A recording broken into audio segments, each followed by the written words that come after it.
Panchayat workers union రాష్ట్ర committee పిలుపు మేరకు ఈరోజు మహబూబాబాద్ జిల్లా కలెక్టర్ కార్యాలయం ముందు నిరసన తెలియజేయడం జరుగుతుంది. తెలంగాణ రాష్ట్ర వ్యాప్తంగా 12,000 గ్రామ పంచాయతీలలో సుమారు 60,000 మంది సిబ్బంది పనిచేస్తున్నారు. వాళ్లకు 3-4 నెలలుగా వేతనాలు అందటం లేదు.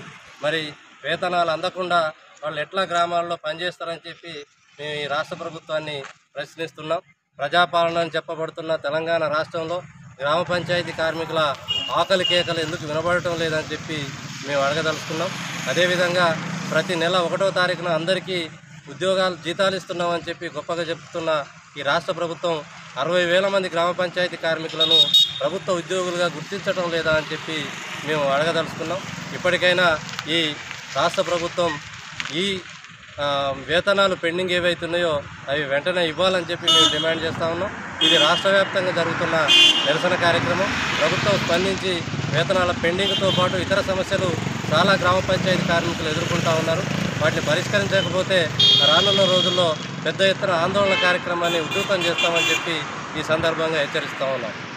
ప్రగతిశీల గ్రామ పంచాయతీ ఇవ్వాలి. పెండింగ్ 3 నెలల వేతనాలు రద్దు చేయాలి. మల్టీపర్పస్ వర్కర్ విధానాన్ని